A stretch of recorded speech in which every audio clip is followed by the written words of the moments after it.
So first of all, thank you so much for trusting us to share some tips with you all today. And kind of from my perspective, obviously I do come from a holistic background. So before we start anything, because we're talking about business today, I had a bit of an aha moment this morning when I was kind of getting ready for doing the call today. And do you know what? In some ways, we're kind of finding this a real challenge with all of these new things. But actually, some of the greatest challenges that we actually have in our life provide the most amazing gifts long term.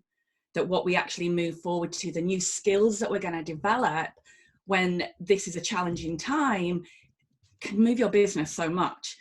So it's a strange way to look at things sometimes, but I always like to try and see the positive in every situation that we actually have.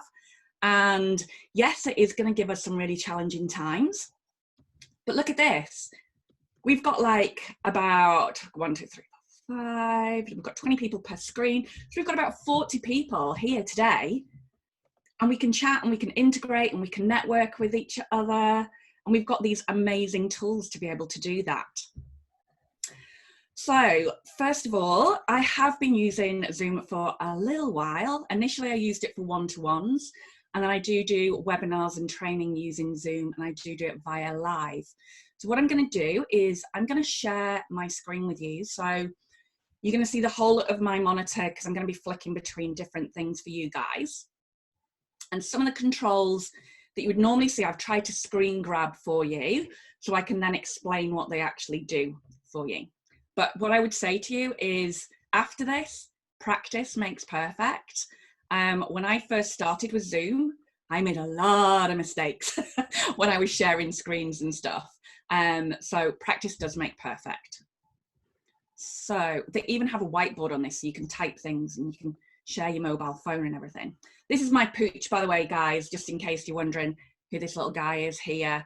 This is my little puppy Pie. He's downstairs. Now, you can see here what I've done is I can actually see how many participants we've got in the chat here.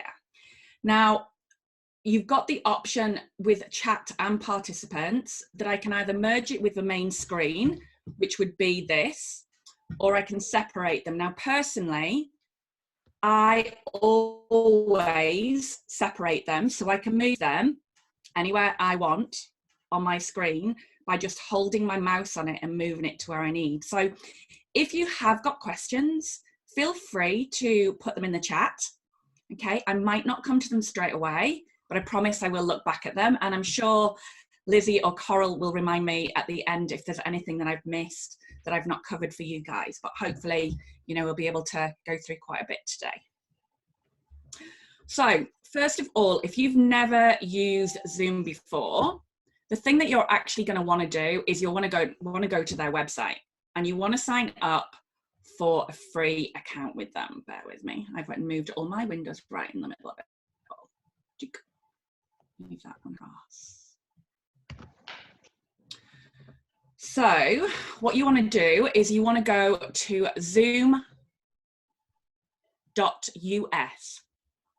Okay, now anybody can have a free account with Zoom. The reason I like to use Zoom rather than other systems out there is because it actually does so much more now. There's loads and loads of different integrations with some basic plans that you can have. So this is the first thing you want to do. Now you can join a meeting from here, and just like you were given an ID today, you can click on that join meeting and you can put your details straight in. You don't actually have to have an account. So for your customers, they could literally just click on that thing, but it will ask them to download something. I'm going to touch very, very briefly on the different plans and the main differences that you're actually going to get with it, okay? So for most people, if you're just doing one-to-ones and you're not going to be doing meetings where you want more than 2 people to attend, so yourself and one other, the free account will actually give you unlimited time to have that conversation with them, okay? You can host up to 100 participants on a call. However, you are limited to 40 minutes.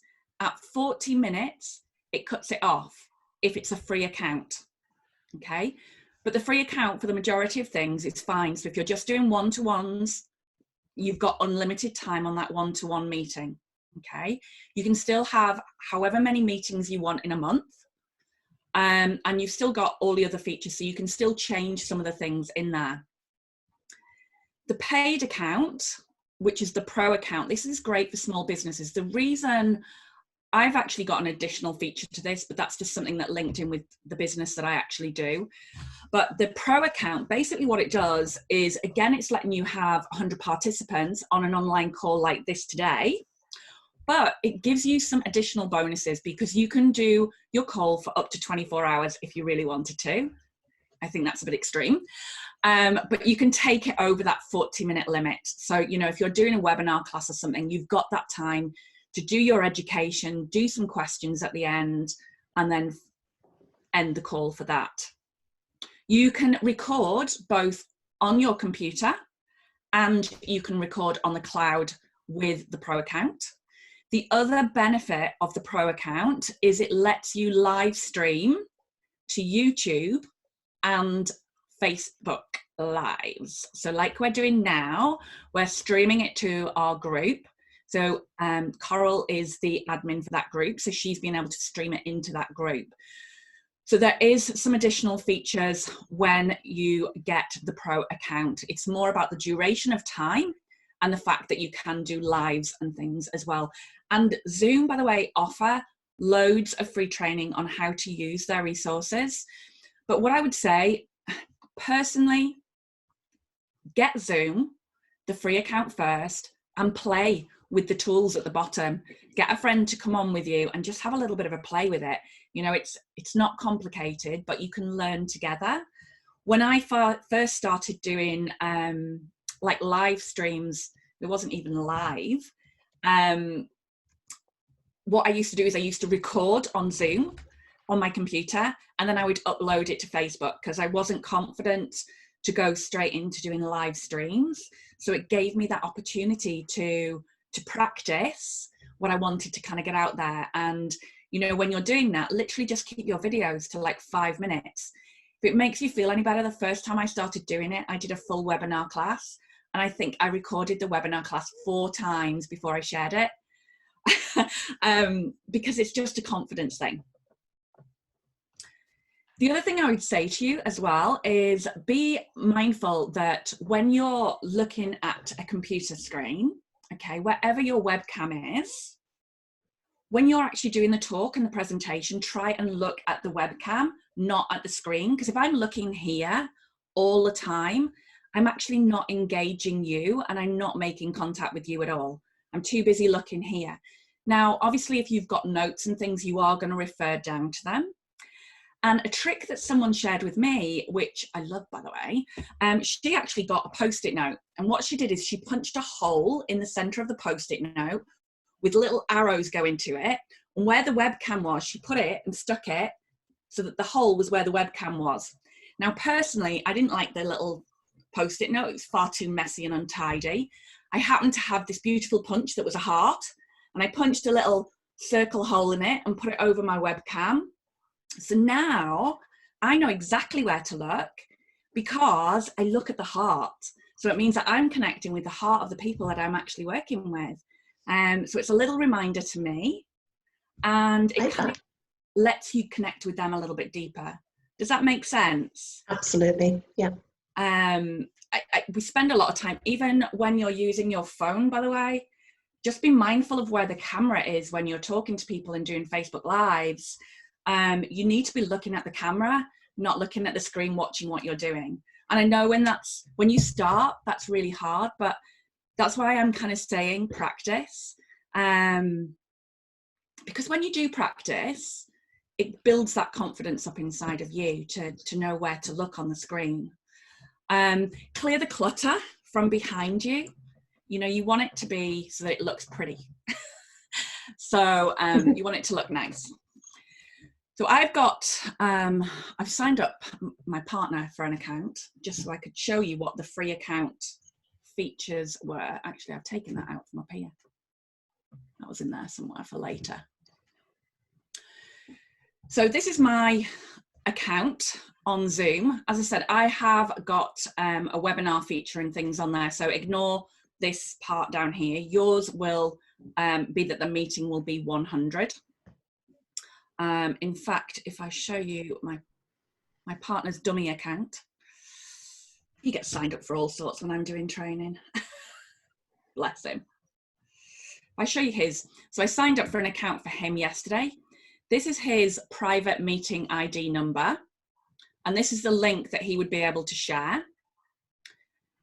His meeting limit is 100. And you can go in and wherever there's an edit, you can literally just click on edit. You can change your time zone. This, when I came in, was that lovely American way of dates, which frustrates me. So I just went down and I found the one that said day, month, year, and then click save. You can connect it to your calendar so that when you schedule a meeting in here, it schedules it in your calendar. So you can do that. And I'm going to go through some of the things that you're actually doing on there. So can you schedule a meeting in here? Oh, so can you blur the camera background like you can on MS Teams? No, so you can't change the background itself, but I'm going to show you some other bits and bobs that you can do. So what you can do is you can soft focus your image and things like that. So if you're having, you know, your makeup's not perfect or whatever, you can make yourself look a little bit more flawless. So they have got little tips and tricks to make your picture look a little bit prettier. So I can kind of go through some bits and bobs on there. With the Pro account, if you use a green screen behind you, you can actually have really weird posh backgrounds behind you, like state buildings and countryside and all sorts behind you, but your green screen has to be perfect. What I would say is just find an area that you're comfortable in and try and create that to be your area. So that's the easiest way to kind of do it. So once you've got your account, you've got different ways that you can actually go in there and add things to it. So as I said, they have a huge help center with loads of training and stuff as well. So if I was in here, I've just checked, this is my meeting ID. So what I can do is I can use this to send to someone to have a meeting straight away. If I'm on the desktop, there's an download and then it just sits in the bottom here. So this is what I'm actually using today, is this version. So I just click on here every time I want rather than logging in here. And again, I can schedule meetings. I can, obviously if I wasn't on a meeting, I could join a meeting and I can schedule future meetings and I can share my screen from here. I can also look to see what other meetings I've got set up coming up. And then if I wanted to go on one of these, if I wasn't already on this call, I would just be able to click start. And then it links me to that. So do you need to have the webinar function is what some people say if you're doing webinars. Personally, I don't think so. I've not really used the webinar function, even though I have it. I've used it like twice because I prefer being able to see the people that I'm actually talking to. Whereas the webinar function is a little bit like Go meetings and stuff like that. I don't know if you've tried theirs where literally it's me and the screen. You can't see your participants, but they can type questions. So if you want to engage with them, then you actually just need the meetings, okay? So if you were scheduling a meeting, I've got these as reoccurring appointments. So I can just share this link in an email. So all I do is I literally click on schedule a meeting, call it whatever I want. If you want to give it a description, that's up to you. You can pick a date and time if it's for a specific thing. So say, for example, I was arranging a meeting with Coral and we were going to have it on Friday at 11 o'clock. It's going to be an hour. It's not reoccurring. I don't need her to register, but if I wanted to register, I can tick yes, make them register. I have two options here with the meeting ID. So I can use my personal ID, which to be honest, for meetings with people I don't, because I want them to generate a new meeting ID just for my meeting with them. You can do required meeting password. Personally, I don't use this because what I'll do is I'll enable wait rooms so I can block people coming in anyway. So it's just an extra thing that they can put in. You can decide on when they first log into that meeting, do you want their video to be on or off? And again, this is for both of them. You can select what you're wanting. The audio option is giving them the option of, can they just phone in and listen to the call? Or has it got to be computer audio? So I always leave it to both. And then because I'm based in the UK, I've changed this so that it always defaults to the UK. So you can just select the UK and do that there.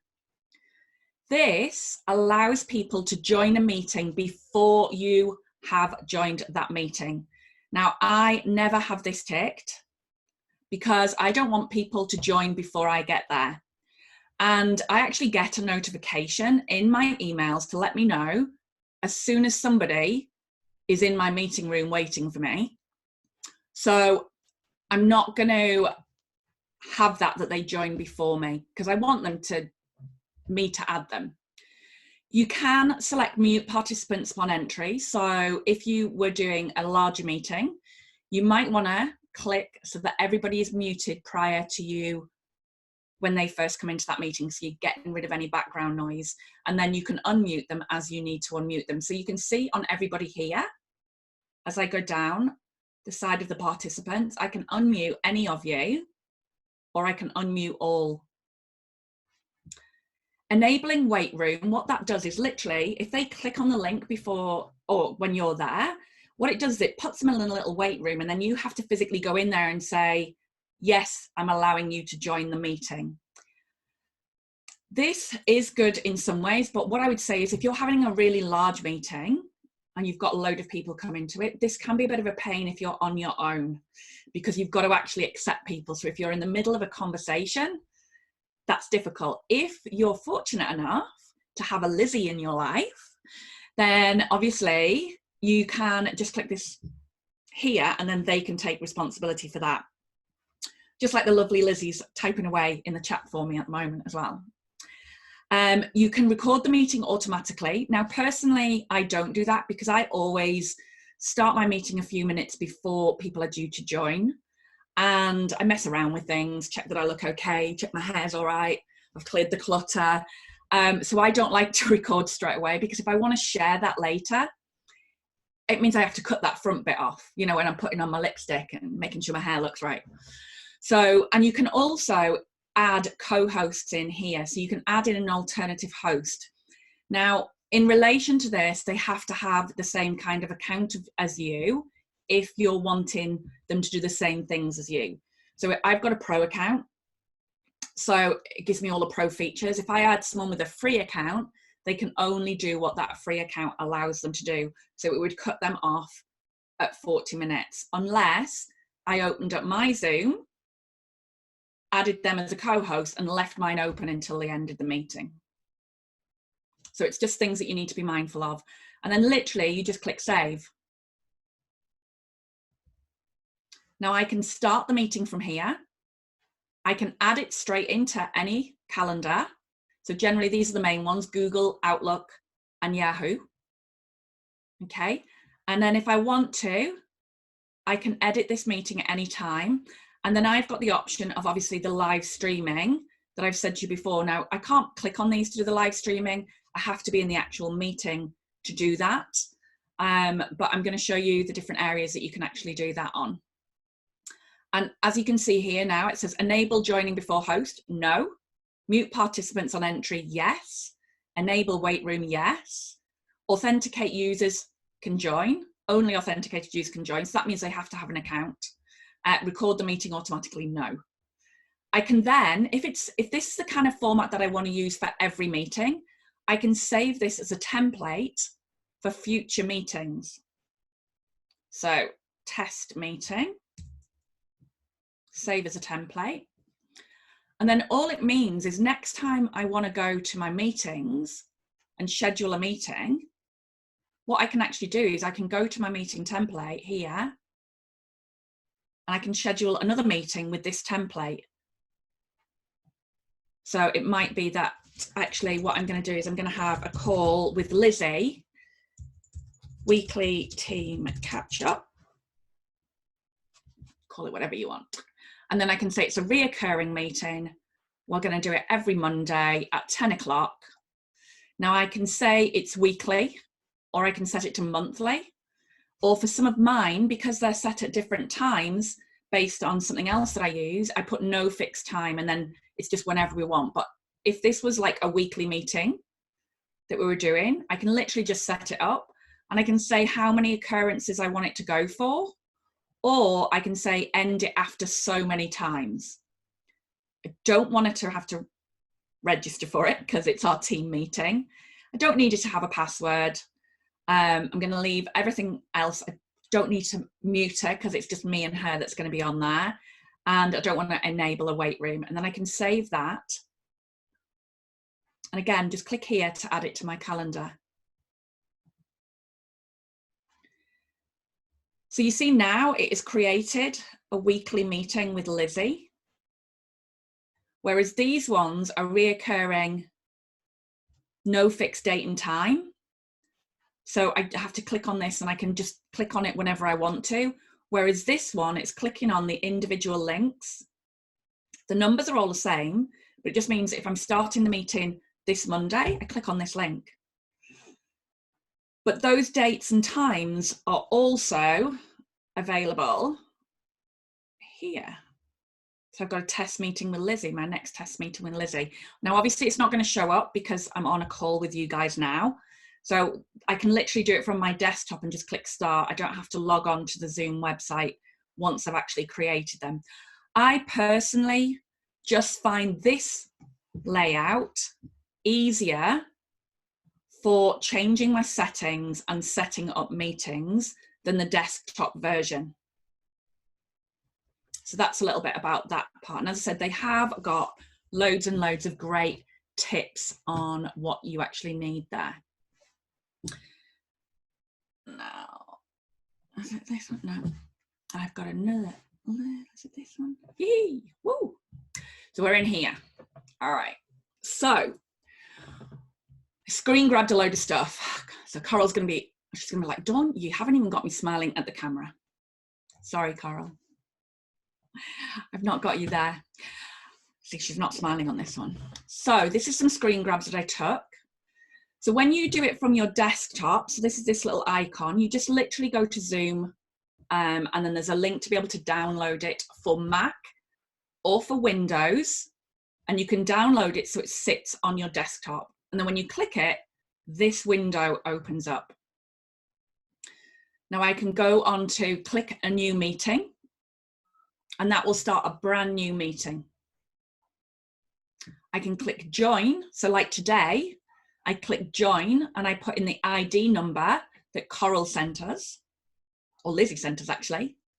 I can schedule from here and I can share my screen from here. I can also check previous meetings from here. So if I click on join, this is the screen that you get. So you type the ID number in here. If it's one you're using regularly, so say for example, I've booked a meeting with Lizzie every week, it saves your previous meetings that you've done. So you can just click on the same number instead of having to type it in again. I can change my name to whatever I want. If I wanted to put Mickey Mouse in there for today, I could have put Mickey Mouse in there, but I thought I'd stick with my name. It's what shows up at the bottom of your screen here. So it's the name that shows up here. So you can change it to whatever you want. You never want this don't connect to audio box ticked, because you want to be able to talk to people, and people get confused if they can't get their audio working, and then you start trying to type in what people need to do. And it's up to you whether you want to turn off your video when you first turn it on. Sometimes I do, because what I'll do is I'll open up Zoom, and you know, I might just be getting myself organized, so I just want to join the meeting and then show that I'm there. So I can do that and then just click join. Once I'm in the meeting, if I am unmuted and there's no video, this is what the screen generally looks like. You're going to see other people there, so you're going to see some different views in a minute. This is where we've got the mute and video. Now at the moment, because I'm sharing my screen with you guys, that has been shifted up here at the top of my screen. And again, I can move this bar to wherever I want to use it, but I'm quite happy with it being stuck at the top. And I can click on the arrows beside it to select what I want. And you can test speakers, microphones, you can check your audio settings. On here, on my particular setup, I have a separate microphone here. You don't have to. I could have used the one that's the built-in one on my laptop, and there's also one built into the webcam. Again, I could decide which speakers that I want to use. So it's using the speakers that are part of my laptop. I've got different things, so it asks me what I want to use.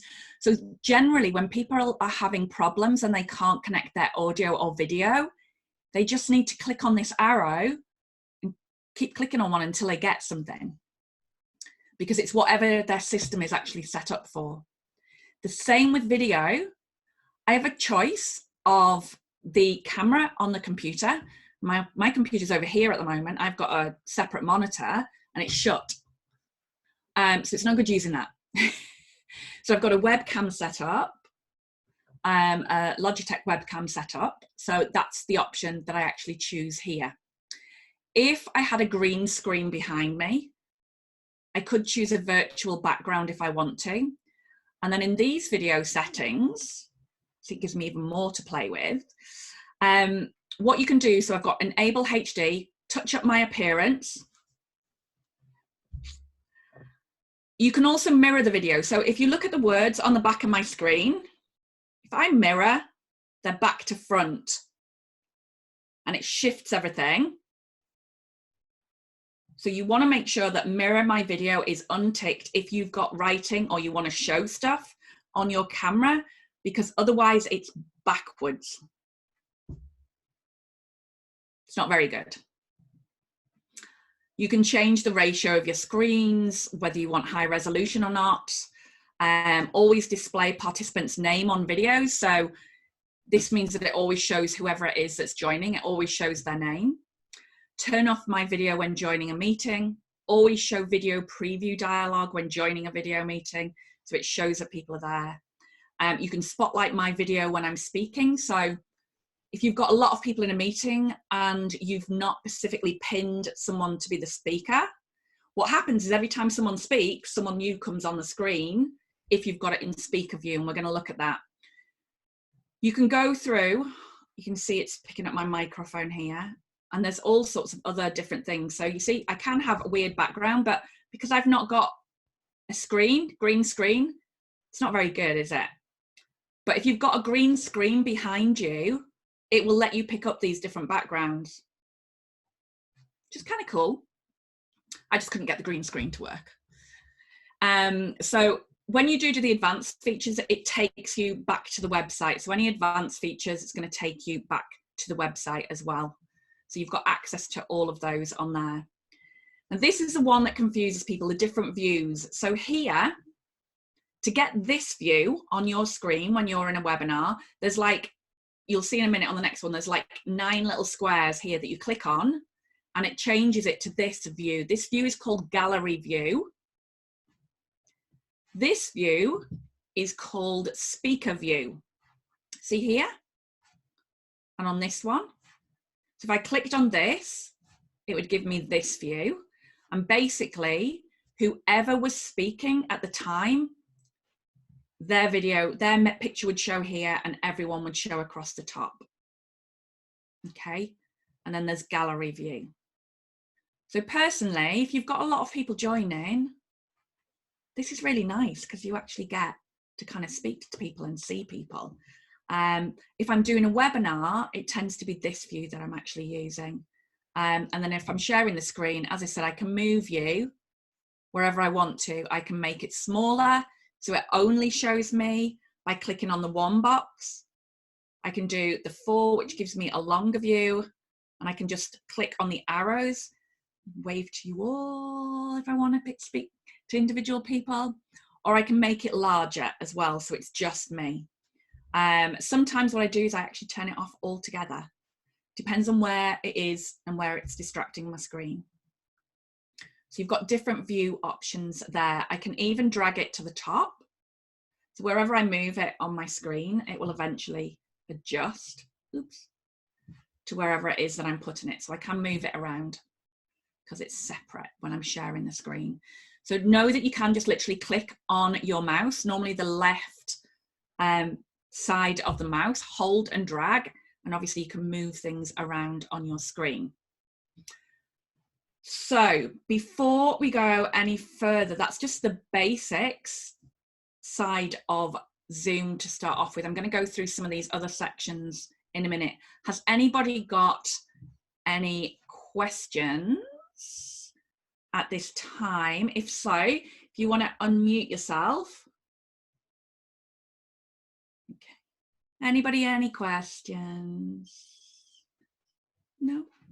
No? Sorry, I have a question. Yes.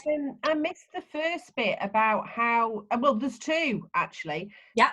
The first bit is with the little Zoom thing that you said you don't need to go onto the website.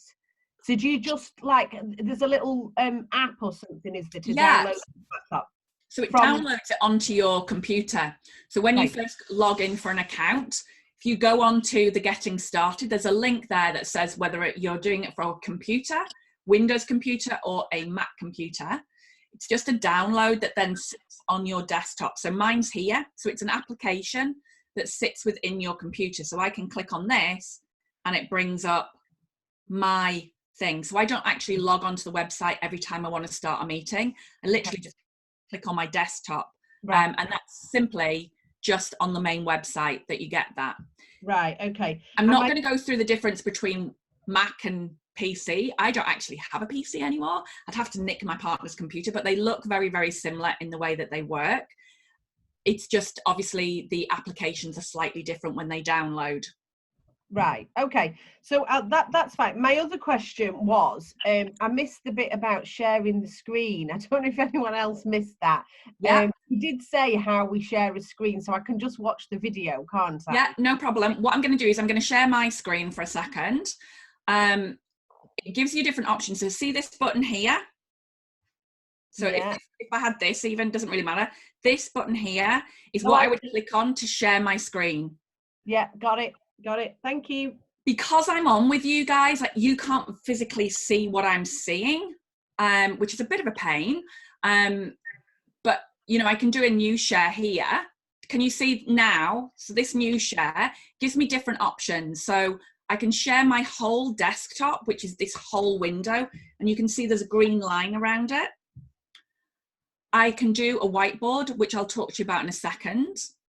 If you've got an iPad or iPhone, I can actually stream my mobile phone to show something on here,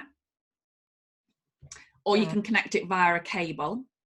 And if I wanted to just show a specific window, I can just say, right, I just want to share that window. I don't want to share everything on my desktop because you might have other things on there. Today, because I wanted you to see as much as possible of my screen and what I would actually see during a webinar, I've given you access to my full desktop. Normally, when I'm doing a presentation or something, I only share what it is that I want them to see. So if I had a PowerPoint presentation up, there would be another box here that kind of said that I could share that PowerPoint presentation and nothing else. Okay. So it gives me the different options on how I actually want to save things. And if I don't want to save anything, I can just click on the red dot and it'll go away. Did that answer that question? Yes, thank you very much indeed. Okay, has anybody else got any questions before I kind of go into some of the others? I'm going to give you an overview of what it looks like on a mobile as well. I've got a question. Yeah, Maria? Hi. Hang on, who's coming first? Oh, I don't mind. I'll go now quickly. Just these are quick probably. I missed a bit when you talked about the free package. Can you record your meeting with the free package. Okay, lovely. Yes, you can record it on your computer. Okay. The second thing was when there was a box in one of those setup, the scheduled meetings screen that said registration, and you said no need to ticket. I just didn't know what that meant. What is registration? If you want them to actually register for the call, so say if you're doing, you might want to get their registration details. It depends on what it is that you're actually setting up. You can get them that they actually have to type in their name and details beforehand. I'll show you what the registration option looks like. Because you can add a little bit more personalization to that. But if it's just for a one-to-one meeting with someone that you're already scheduling, I wouldn't use that. No. So you just basically just have their name. They wouldn't need to register anything else. Yeah. Okay. So, and the other thing is, I'll show you how you can actually send them the link really, really easily in a minute. There's different wordings that people use and stuff, but I like to keep it really simple if I can. I think we had another question. Who else? Hi. Hiya, Brenda. Sorry, I'm having to flick between the two screens. Oh no, I can understand. You're doing a fantastic job. Yeah, it was just a quick question. So if I'm going to be using this for teaching yoga, my normal sort of length of time for a yoga class would be an hour. So can I just check then that I need to make sure that everybody's on the pro option, which takes it over the sort of 40 minutes? So they don't need to be on the pro option, only you. So whoever joins your meeting doesn't actually have to have an account technically. They can just pop in their details on the first page and join your meeting. If you want them to be a co-host of a meeting without you being there, they have to have the same account as you. So say, for example, today, Coral and Lizzie decided that they weren't available today. And they were like, Dawn, we need you just to go on there. We're going to make you a co-host of our meeting today. You can just log in via your login and start the meeting. Yeah, they can do that. But to be able to have the same facilities as what they've got, to stream live on Facebook and to have more people on for more than 40 minutes, I have to have a pro account. Okay. All right. I can't have a basic account. Okay, get that. Thank you. The same account. So if I get a member of my team, so sometimes we share the webinars and things like that.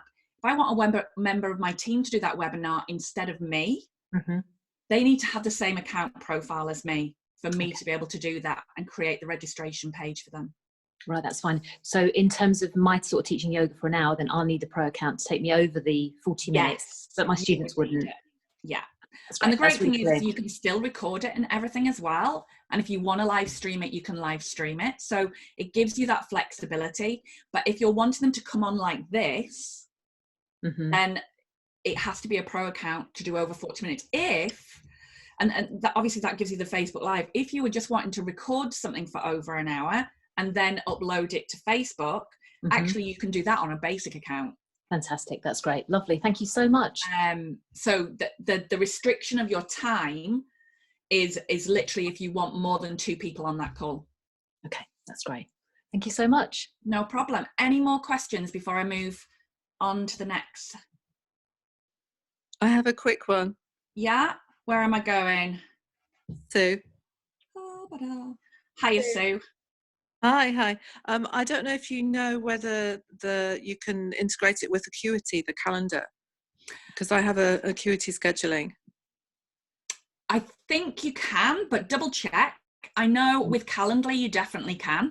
It integrates the two, and I'm going to show you a little bit about how I use Calendly, because it gives them a unique meeting ID number every time you use it. And the reason I'm going to share Calendly today is because you can have a free option with one calendar there and be able to embed it on your website if you really want to. So I have multiple calendars, but I'm going to kind of give you some ideas.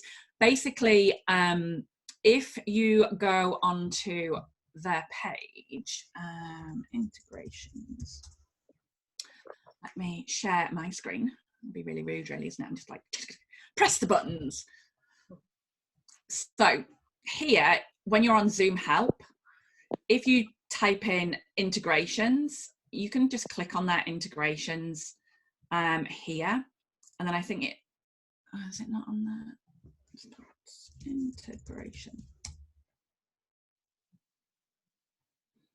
So what was it? What was yours called? Sorry. Acuity. Acuity. How are you spelling that? ACUITY. So it's not coming up as one of the ones that automatically goes in there. But I'm going to show you some ways that you can trick it anyway, so that if you've set up a meeting that someone books via Acuity, you could send them a meeting ID. I'm going to show you it on Calendly, but it's the same principle. Right.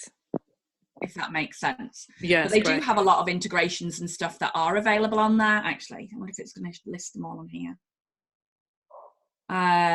Like Zoom, Dropbox, calendar add-ons, so you can do it for your Google calendars. So there are loads of different integrations, but obviously it's, I think, near enough impossible for them to have them all. Yeah. There for everyone, because there's a lot. So yeah, any more questions? Thank you. Before any more, if you've got a question, unmute yourself. Beth, you can just unmute. Oh, I did it at the same time as you, Beth, sorry. My friend was using it the other day and they said about a lock in the door situation. What is that? Well, again, when you've got the wait room and things like that, you can stop people joining the meeting halfway through the meeting. So you can actually stop people. You can say, right, that's it. We're not allowing anybody else in the meeting. Because they had like random people joining their chat.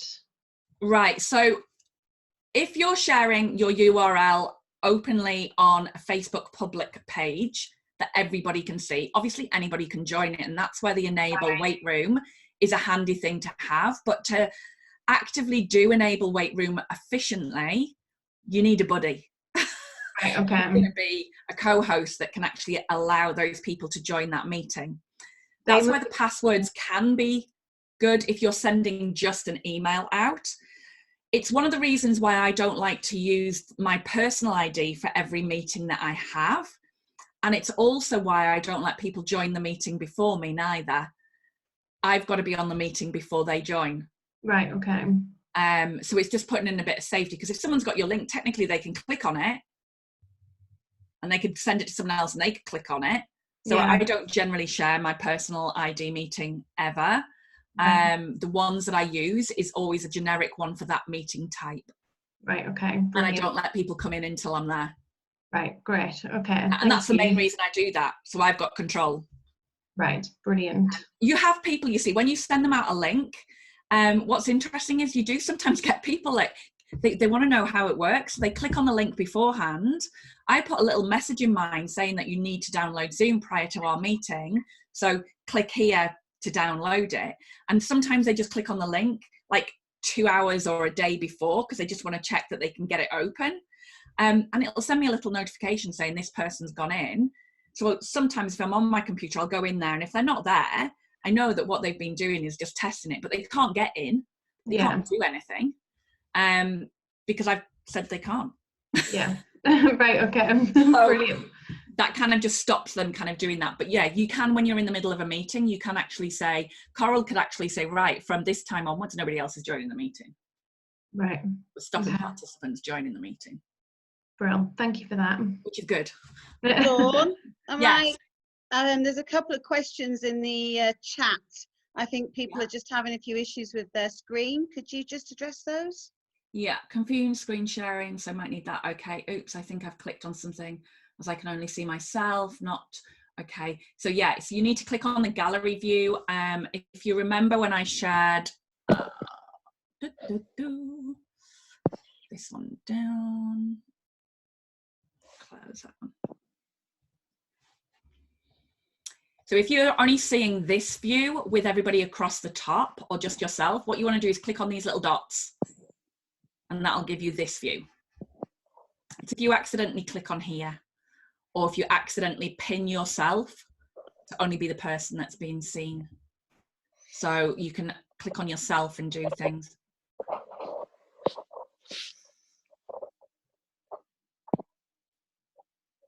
Deborah's saying that's resolved it now. Thanks, Dawn.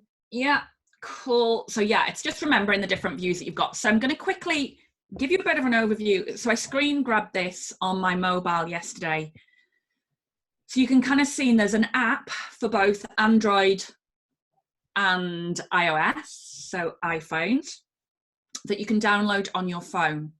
Now, personally, and this is personal, I hate using my mobile phone unless I really have to.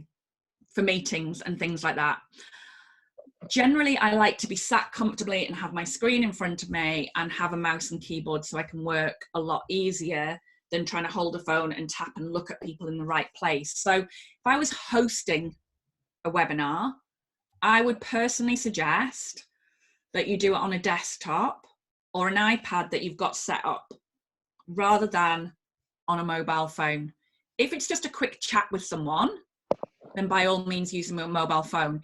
If you want to join a meeting, you can join via the phone. What I tend to find is when people join by the phone, they get confused about their audio settings more so than normal because there's an extra step that you have to do. So this is the screen that comes up when you've got the app on your phone and you download it. You've got join a meeting, sign up to Zoom, or sign in. If I sign in to Zoom, this is the screen that I get, which looks very similar to the desktop, as in I've got start a new meeting, join a meeting, schedule a meeting, and share my screen. And then I can click on here for meetings and settings.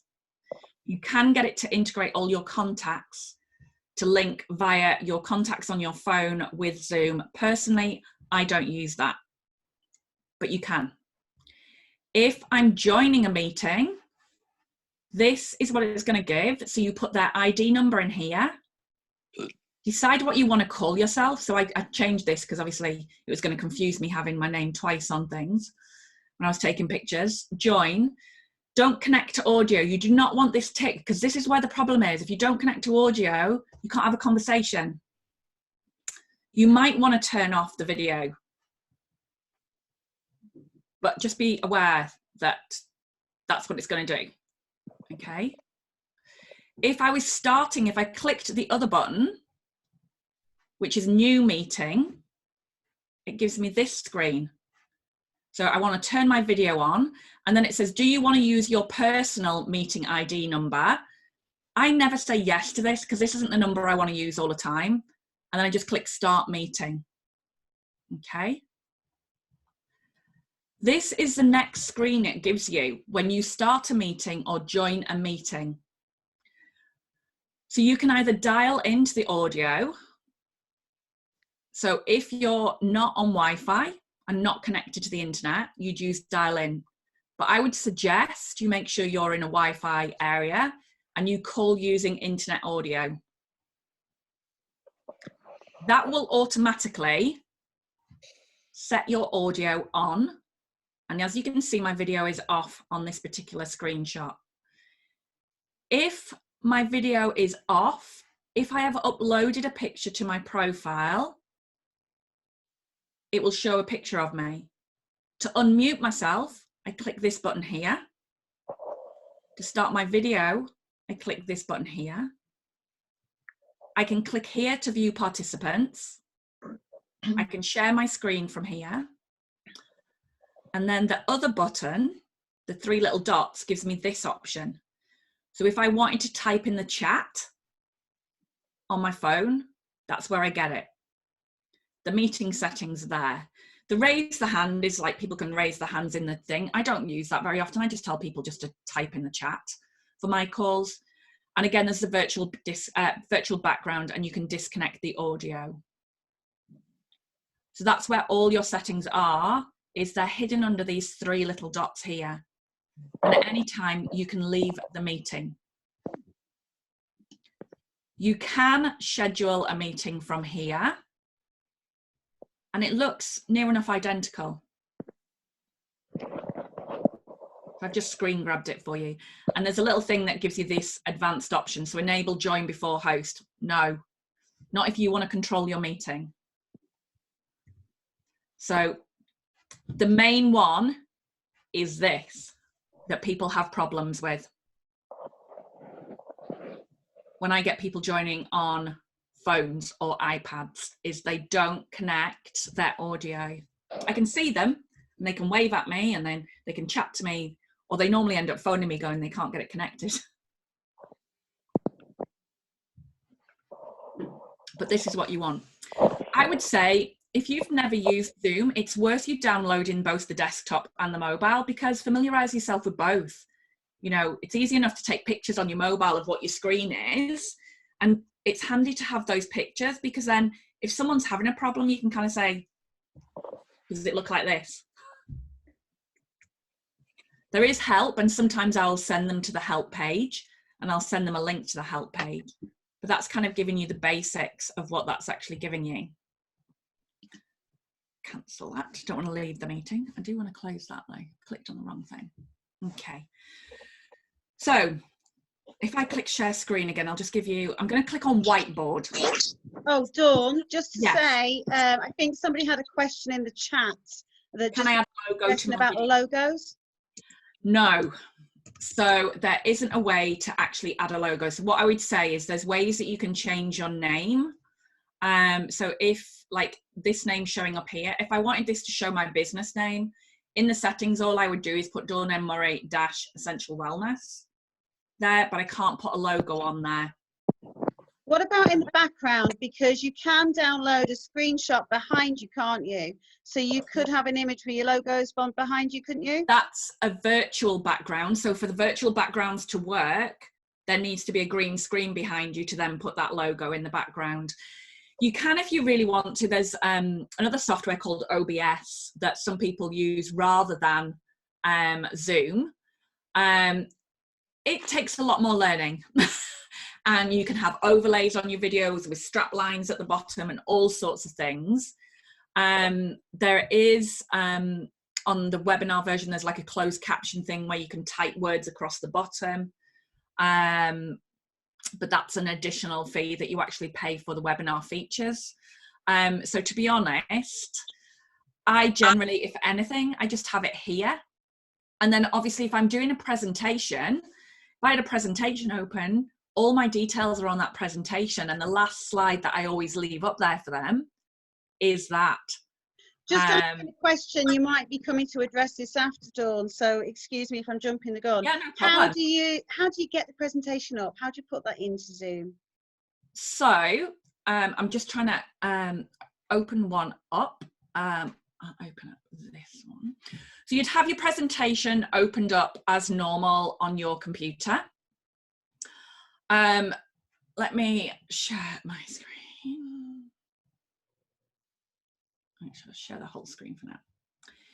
So this is a presentation that I've done previously. So personally, the way that I do it is I go into my slideshow and the setup, and I do it in a window rather than the full screen, so that I can still have other things around, and then I click OK.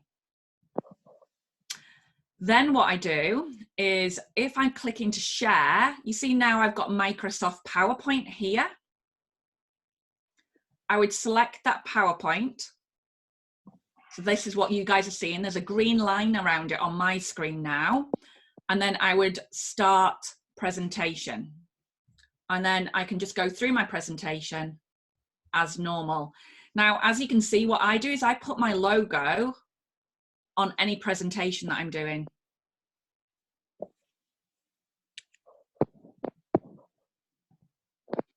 So can you move from slide to slide then, like you normally would do with PowerPoint? Yeah, so once I'm on that and I've selected that I want that PowerPoint presentation, I can just click through, talk, click through. You can, if you've got two screens, have it so that you've got one screen with the presentation, another screen with your notes. So if you've got two monitors, you can do that as well. I do that sometimes. But you can just click through as normal. Okay, so rather than selecting your whole desktop screen, the reason I don't select the whole desktop screen and make my PowerPoint presentation the whole screen is because I want to still see people's chat. If I had the whole screen with the presentation on, I can't see people's chat if I've only got one monitor. So that's why when I'm in the presentation view here, if I click on that, if I come out of that a second, oops, didn't want to stop that, sorry. If I go back to the presentation, That's why if I'm in this, what I do is I go to setup and I say, put it in an individual window. You can see the green line around here very faintly. This is the window that I've actually selected for the share rather than my whole desktop screen. If I did it full screen, it's going to take the whole of my monitor screen up. So actually, let me show you desktop. So this means that it would, the green line that's here, if I select that I just want to select just the presentation and I have it selected as individual window, that green line, when I select the presentation, literally goes around here on my presentation. So that then when I start that presentation, the presentation is just that screen that they're seeing.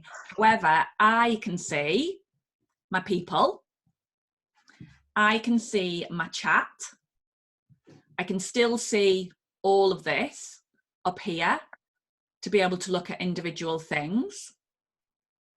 I can even take remote access of somebody else's computer. I can ask to take remote access of other people's computers. If they give me permission, I can look on their screen and share things and do all sorts of weird things. So there is extra things that you can actually do when you're sharing screens. The other thing about share screen that you have is you have this annotation. So this is like a pen that you can draw things, you can circle things. So if I want to draw, I might want to say, right, okay, pay attention to this. I don't know about you, but I'm never very good at trying to type with these things.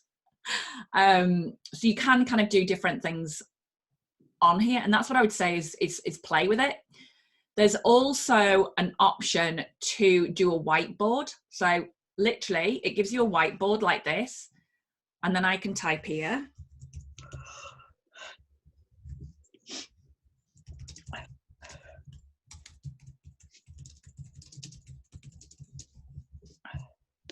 It might be an idea just to mention as well, if you're still not muted, ladies, we can hear.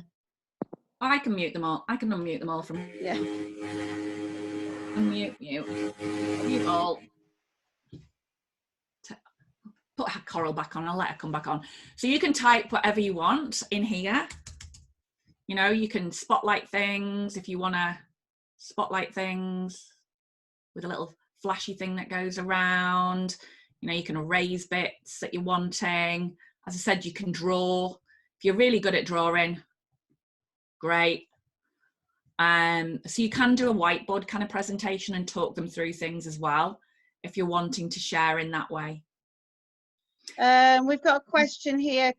Could you add photos on the whiteboard? No. So what you can actually do is, if you want to integrate a whiteboard and a presentation, what I would personally suggest you do is, if you're here, so this is my presentation, what I would do is, say for example, I don't know, I'll pick an easy one to delete all the information. I would duplicate that slide or add in a blank slide, take out the bits that I don't want.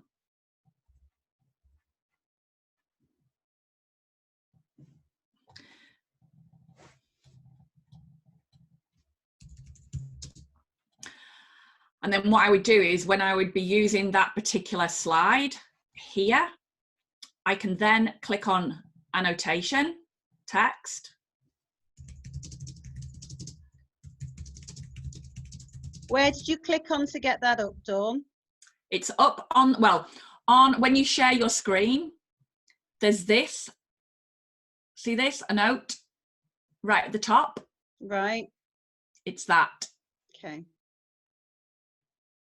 And that's also where, you know, I can put an arrow in if I wanted to.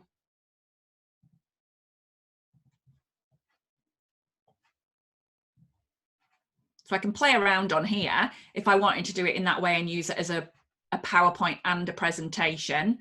You just need to then click on a note again when you want to stop doing this and then start going through your presentation. But beware, because you've used a note, what you need to do is you need to clear it, clear all drawings. Couple of questions in the chat for you, Dawn, about this part. Okay, so sorry. Oops, they're going too quick up. Let me go back up. Oops, I've still got it on a note. Ha, mouse is not working. Good to watch. We'll rest to catch up later. Got a dash, no problem. Head off. Whiteboard on PowerPoint. Yeah, I think it's just people leaving. I'm going to ask people if they've got any questions in a second. So yeah, there's a couple in there, Dawn. Say again. Some of them are saying they can't see the tools at the top, and somebody else said, can you share, can other people write on the whiteboard? That was from Deborah Topping, whilst you are doing one of these. If you're allowing them to do it, but you've got to give them permission to be able to be on the shared screen with you. I would generally, if you've got lots of people trying to scribble on something, it kind of makes it a bit challenging. Really, the whiteboard is for the host to be able to put stuff up on there or type things in there. If you wanted someone else to do it as well, you'd need to add them as a co-host and for them to be able to participate in doing that. And the other question was not seeing the tools at the top. Right, so the tools at the top, did you see them on my screen, but you don't see them on your screen? I couldn't see them when you were talking about them then, and a couple of us mentioned that. Right, hang on. So it might be because, can you see a bar at the top of my screen with? No, oh, right, at the very top, I've got PowerPoint Edit View Window Help, very small. But I think it's because at the top it says you are viewing Dawn Murray's sessions. I think the thing that we're not seeing is behind that. Right, okay. If so that let makes me, sense. I will show you, bear 2 ticks and I will show you because I can capture it. Okay. So at the top of my screen, That's which you it. guys can't see, We can see it now. there's a bar like this. Okay. So this is the same features that you have at the bottom of your screen that you're viewing. The only difference is when you're the host, you get additional buttons to play with. So it's this one here. Ah, got it. Lets me do stuff. This a note. Right. Okay. And obviously it's got the screen share and participants and things like that there. The other thing, let's take that one off. Don't need to save that one. I'm guessing the bit that you guys couldn't see then. Can you see the whole whiteboard? Yeah, we can see the whiteboard, but I can't see anything at the top if there's any instructions up there or buttons. Okay, so I am gonna, you can see my little puppy ears in the background of all of these, but that's cool. Stop share. And share screen.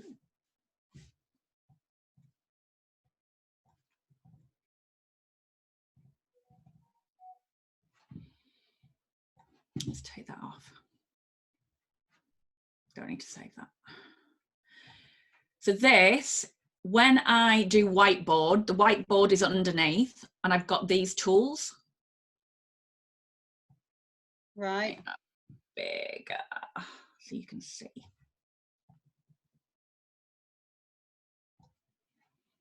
So again, I can mute myself. I've got the videos, participants. If I click on these buttons, it's got an option for chat. It's also got invite option on there. It's got the recording options if I'm the host. So it allows me to send a link to people and things under the 3 dots. This is this section here. Remote control is if you're the host and you're getting someone else to share their screen, you can actually ask their permission to have access to their screen, and then you can go on there and press whatever's needed. So occasionally, I have done that with members of my team that are struggling with certain areas on their computer. I'm sure if you work in admin, you've had someone from IT come on there and remotely access your computer, and it's really weird. That's a bit like that. So I can go in there and I can literally see their whole desktop and access what it is. Pause is pausing the live, the shared screen. New share, so I can have 2 shares up at the same time. And then the stop video just means it just doesn't show my picture. And mute, obviously it will mute me. So they're the main things on there. So yeah, the recording a meeting, it's under these dots here. Let me. Couple of questions coming in regards to the whiteboard. Kristen is asking, can she use her electronic pen on it? I've no idea. I've no idea. You'd have to try that one. I've not got an electronic pen. As I said, I do everything on the computer, so I tend to, if I'm using the whiteboard, I tend to physically type things, because actually my typing is way better than my trying to write on it. So I tend to always do it on my desktop when I'm using the whiteboard. Recording a meeting, I will wait until you get to that point. So yes, now I know that you guys can't see all the buttons on there. Normally, let me stop that share for a second. Dawn, can Yeah. I just ask, just for duration of the workshop I'm going to be moving forward? I'm not going to be much longer anyway. Great stuff, just so people don't leave before the end. Yeah. There's, at the bottom of your screen, if you're the host, there is an extra button that says record. So when you're the host, you get that additional option to be able to record what's there. If you're not the host can give people permission to record on their own machine if they want to. But as a general rule, I don't give people permission to record my meetings because they're mine and then I have no control over them. I would record them and I would upload them to an area that I wanted people to view it in. So what I generally do is I either upload them into my private groups, or I upload them to YouTube and I upload them as unlisted, so people can't find them, but I can share the link so that people can watch it again. It is personal preference. I think Marie's got a question for you. She's waving there. Yeah, Marie, you can unmute yourself if you've got a question. That's yeah, cool. fine. I thought it was a bit quicker, perhaps, to just ask the time. We're going to be working with very young children and their families. And so we have some safeguarding issues when we're holding a class in this sort of format. Yeah. It's not about the actual class, because we're just going to see the children and their families, and they know each other anyway because they're in a class together. Mm-hmm. But if I record it, I think from what I've read, you can record it in a mode that ensures that they are not recorded, so that then when you share it later, they can only see you, the host, and the interaction, what you're doing with the children, but not the children themselves. Is that correct? Yeah, because what you can do is you can pin your video so that it's only you that gets seen. It depends on whether you're doing a presentation. Obviously, you saw before when I had the whole screen on there, I could get it so it was just my picture and not everybody else's picture on there.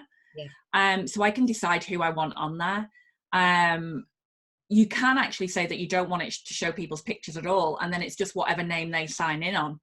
I said you can use this in so many different ways. If you're wanting to do classes and they're not needing to be interactive classes, the easiest way to use Zoom is actually open it up yourself, record a meeting, and then upload it to where you want it to be watched. Yeah.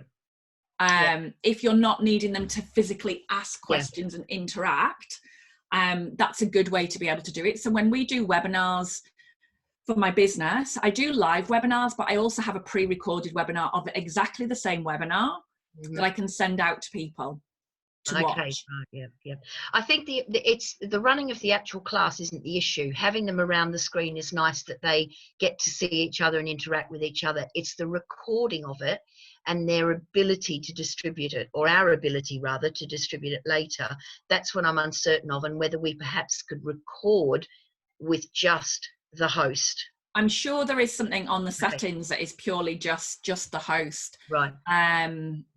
So yeah, we are going to get back to see if you've got any more questions. I do want to cover really, really quickly with you on the invite section. So when at the bottom of the screen, when you're the host, you have an invite button on there, and you can copy a whole spiel of an invite, which is really long, and I'm going to show you it.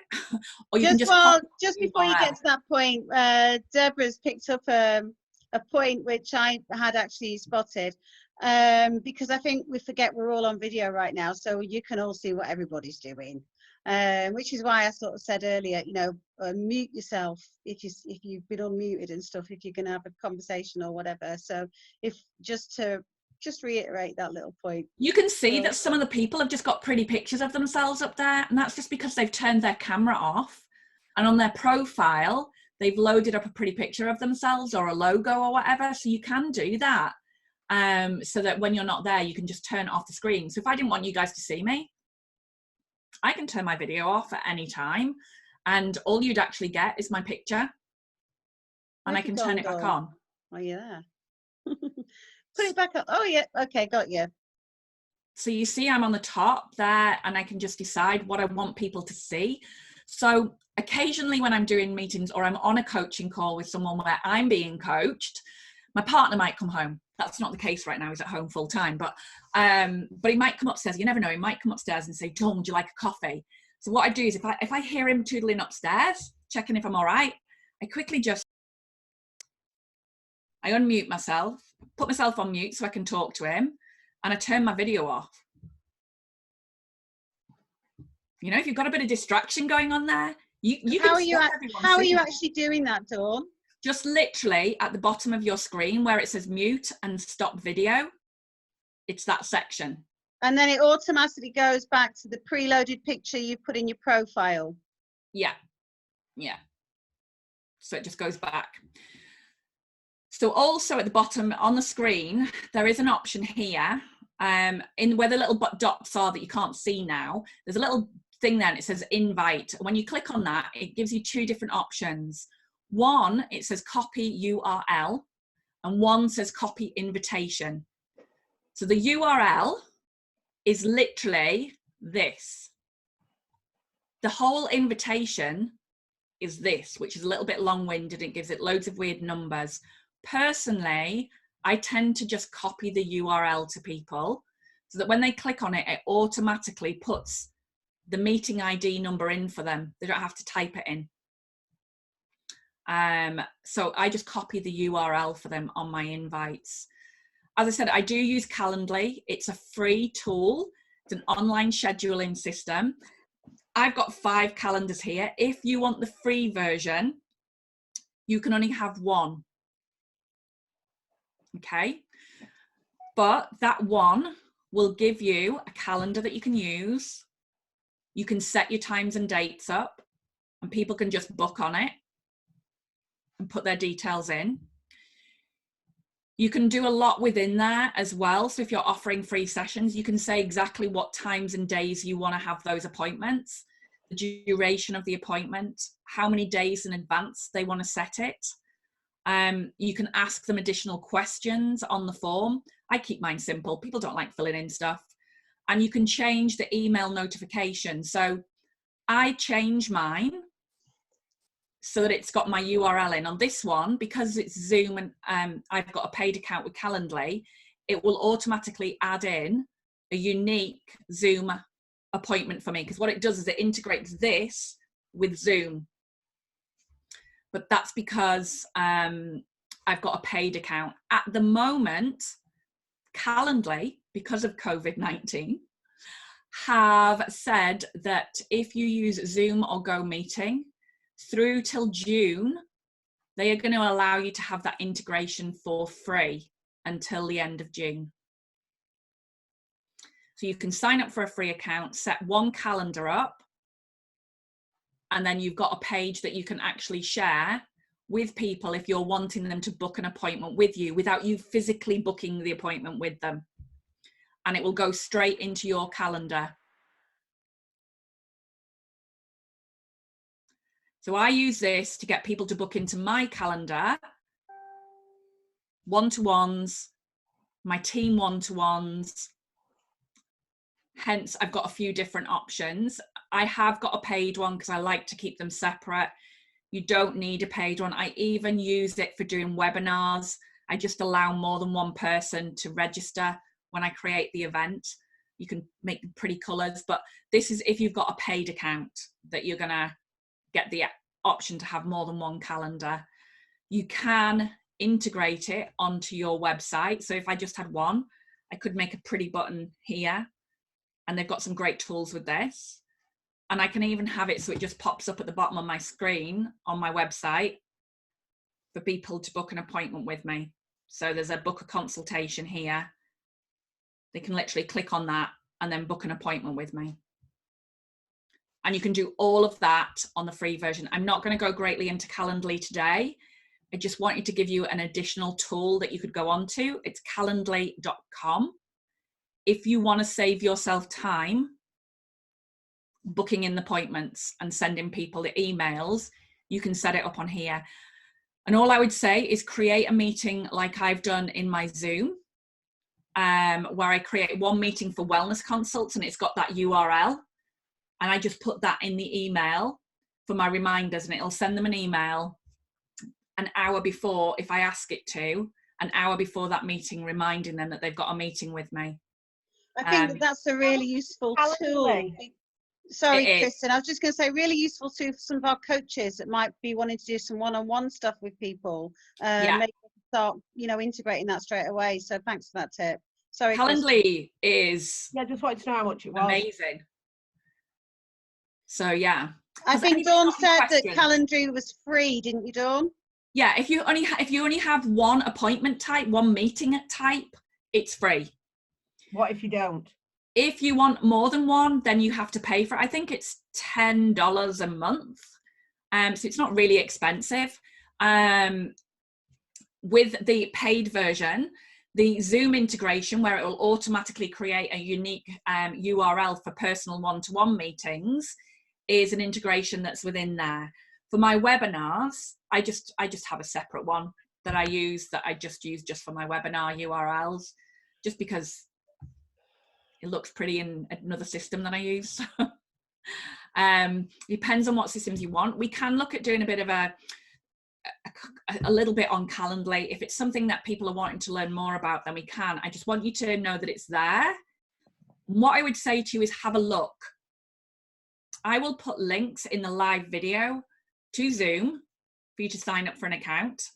And I will put a link in there for Calendly for you to sign up for a free account. And you can link that with your calendars. Any questions? Anybody? All again. Unmute yourself if you've got a question. Any questions? Shall we just check the chat, Dawn, and see if we've got any questions there? Yeah, someone's put maybe you could do a Calendly masterclass. It's funny watching people on screen. Yeah, all stop touching your faces. Unless, of course, you have washed your hands, guys. I have an oil for that, strangely enough. Hello. Lizzie, I couldn't hear you. Unmute yourself. There you go. Talk to me, Lizzie. Alex has a question. Alex, what's the question? Hi. Do you have any tips on lighting? Because I really struggle with my rooms, whatever I do. Right, personally, so I have tried several different light options. I will be honest with you. My room isn't laid out perfectly for doing webinars because the windows are over here, which is not ideal because the light comes in this way. I've got two windows. So I have curtains on this one that I keep closed. I have bought studio lights before and set them up, but they're so bulky and so annoying. So what I've actually got now is I've got one of the circle lights behind my monitor, and my camera sits just above, or the camera can actually sit in the circle light. Having tried various lights with lights behind me, lights in front of me, lights here, there, and everywhere, I actually found this was the simplest and easiest light to use. I think I've seen them for sale in Dunelm. Yeah, they're on Amazon. Again, I'm more than happy to put a link in there for what I use tools-wise. If you really want to do professional webinars, then it's looking at things like making sure your microphone gives good sound quality, your webcam. I'm on my MacBook Pro now, but before I had that, I had an old Mac, and the webcam on there was not great. So I bought an external webcam. Logitech HD 1080 is one of the best ones that you can actually get if you're wanting to step it up and you're going to use them more professionally, but you don't need them. The main thing I would say is get your lighting right, because that has a huge effect on everything. And make sure that, you know, you're not chopping yourself off neither. You know, make sure that there's a thing on here that changes how big my image is of me or small my image is of me. So, you know, make sure that you've got some space as well. What you've got to remember as well is, if I'm doing a webinar, sometimes you get a bit confused when you have the mirroring mode as it is now, so you can read things, because you'll go to hold something up and you're seeing it in the opposite place. So on the screen, it might be looking like it's on the right hand side and it's in your left hand or something. So it looks a bit obscure sometimes. And this is why I'd say play with it, because when I've set myself up, sometimes like something's out of place. It might be my t-shirt's out of place or something. And then I'll go move something. I'll be like, no, that's the wrong side. It's this side. So play with it. It's not going to bite you. Practice, record, play it back to yourself. The other thing I would say to you is, you are going to be your biggest critics. People will not see the things that you're seeing in the same way. We're really critical of ourselves. You know, I've done this for a long time now, so it just comes with practice. You know, get a practice buddy. Ask people in here, can I do a quick 10-minute Zoom with you to practice? How easy would that be? Well, we've not got a lot else to do, so we might as well. I mean, I just use the tools that we've actually got. They're great. You know, you can do so much with it. You can record. So I use it. I record little snippets and then I share them on Facebook as and when I want to post something different. So I might do like a little mini video on something, a quick 5 minutes if I don't want to go live. I can upload them to Facebook and I can schedule them to come out later on. You know, not last year, but the year before, I did the 12 sprays of Christmas, which was making up 12 different room sprays for 12 days. I was not going to do a Facebook Live every day for 12 days. So I literally brought all my oils up, all the tools that I needed, and I literally pressed record, did my thing, stop, pressed record, did the next one, stop. Was it a little bit kind of time consuming? Yeah, it was, but it took me an hour and a half to do that, but I'd actually scheduled content for 12 days. Sometimes I cheat. And if I want to do videos so it looks like I'm not doing them on the same day, I had a sparkly top on for Christmas for those ones, so it was cool. What I do is I hang up 4 different tops in my room. I record a video or 2 videos with different themes, go behind the door, I change my top, I come back, I record another one, I go behind the door, change my top, come back, record another one. As far as people are concerned, they've all been recorded on different days. Good tip, that, Dawn. So I literally have a wardrobe behind me with what it is that I'm wanting to wear. You know, if you really want to change it, you could change. I keep the background the same for mine all the time, so it doesn't make any difference for me. But, you know, something as simple as just wearing, for example, Lizzie, you could have like 4 or 5 different scarves and just put a different scarf on, you know, to change your lipstick. I've got lip gloss in here. I've got everything I need at my desk so that I can change what it is that I'm doing. Always make sure you've got a glass of water beside you when you're doing a webinar or a meeting or anything. 2 reasons. We need to stay hydrated. We need to get rid of our toxins. It helps to reduce stress and so many other things. But when you're doing a lot of talking, your throat will get drier. And also, it's okay to stop for a minute and just say, I'm just going to take a drink. Have everything with you. Any questions? Cool, no questions. Like no questions. Okay, I hope you found that useful. Please feel free to send me a message or something. If I can help to accommodate you, jump online, do a quick Zoom or something like that to have a play, you know. I've got a question. Marie just put a thumbs up, an actual emoji thumbs up on her screen. How bloody hell did she do that? There's one on there. There's one on the bottom that says that you can put like thumbs up, thumbs down, all sorts. Oh, reactions. Reactions. Yeah. Next to the record. Oh, wonderful.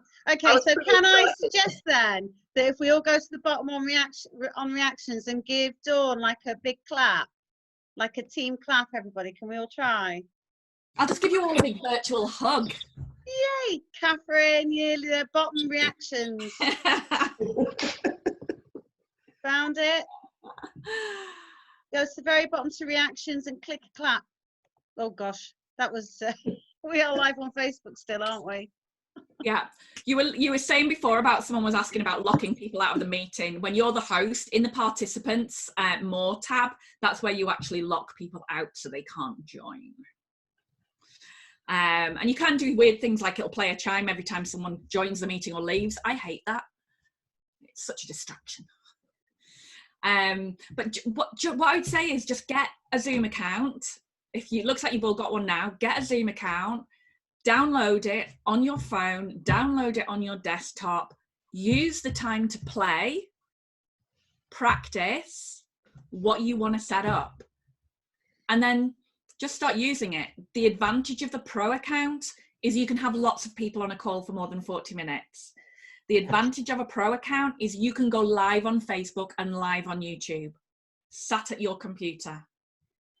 So you can provide more education.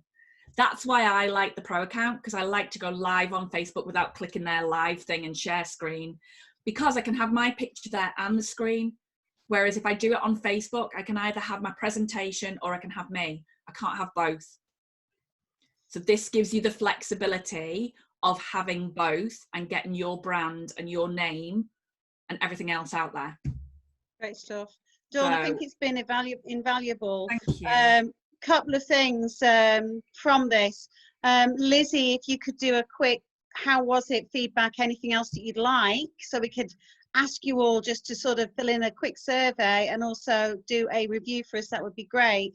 And just a reminder, tomorrow, Tuesday, 10 o'clock, Financial Matters with Kristen Cunliffe.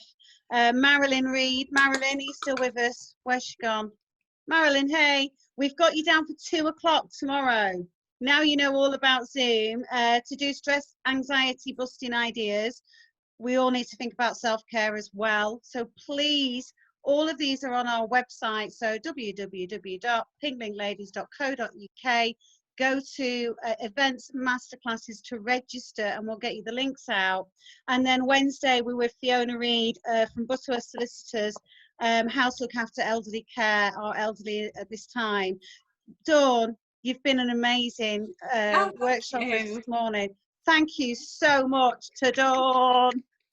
Kristen and Marilyn, if you've not used Zoom before, if you want to do a test run on me today or tomorrow, send me a message. I am more than happy to get something sorted. So yeah, if that's something that would help you guys before you go on your lives tomorrow, send me a message, either on Facebook or wherever, and we can get that sorted for you. If it just gives you, if you've not already used it before. So yeah. Great stuff. Have a beautiful day, guys. I'm going to go out and continue painting a fence today. It's all right being online and being inside, but you've also got to get outside and get some fresh air. Yeah. So we've got sunshine, so get outside, get some fresh air, have some joy bubbles in the air. Thanks, Dawn. Thank you. Thanks, everybody, for joining us. We'll end the meeting now. Bye. Take care.